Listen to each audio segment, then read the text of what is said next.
Today I'm building a fence for my brother. He knows that when quality counts, you gotta call Ballard & Son Construction. So he gave us a call to come over and build a fence for him. One thing I'll tell you is that this laser right here really helps a lot.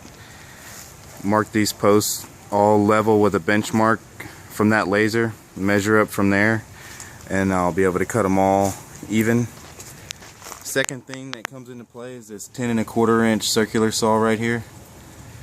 That means that I can cut all these 4x4s in one clean pass versus this 7 1/4 inch circular saw here that I've been using for the last 8 years. So last year we bought this, and now we're able to cut these 4x4s in one pass. So we laser level them and then clean cut them. Use a 16-foot 2x4 to span the top of them, and we use all galvanized material for our fasteners.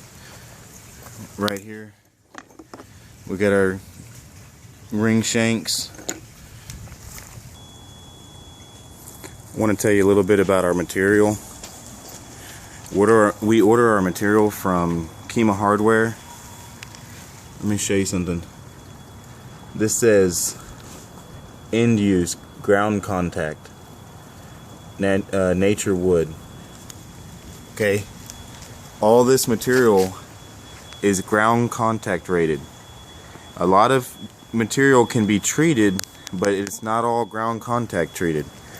Okay, we have our 16-foot lumber here because the 16-foot board is more expensive than two 8-foot boards, but there's half as many joints or butts whenever you build your railing, and we like to use a full 16-inch rail for the top of the fence.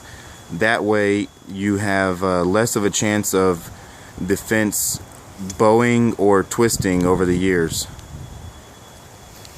Our pickets here, these are a 2x6 that are ripped down in half, and if you look at them, see how the grain matches on that?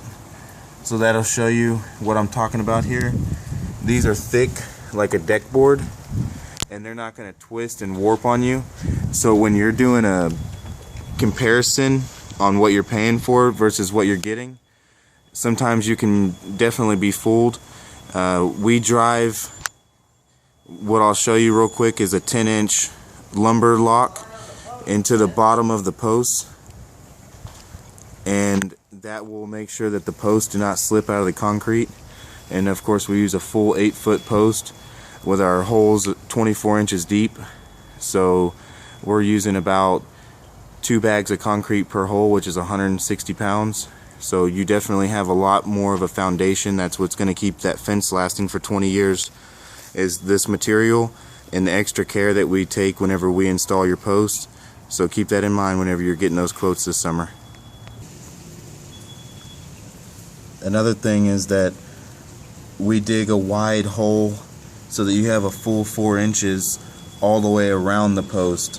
The hole needs to be a minimum of 12 inches wide. That gives you the 4 inches for your post and 4 inches on each side, and that's really important when you're talking about the integrity of the concrete. So that, along with the anchors that we put at the bottom of the post, that's what's going to keep the foundation of your fence lasting for 20 years. As well as having the concrete coming over the surface so that there's no dirt and mud sitting on top of the concrete where the water is just going to collect and rot your post out at the base. Before I end the video, I just want to show you the lumber locks, or the timber locks. We use a 10-inch. I've installed 2 of them on this post right here near the bottom, 2 inches from the bottom, and then another 2 inches up there. So that's 10 inches wide. It goes inside of a 12-inch wide hole, and those are what is going to keep that post from ever being able to slip out of that concrete. It's never going to happen. Bell the bottom of the holes, and that, my friends, is the Ballard & Son difference.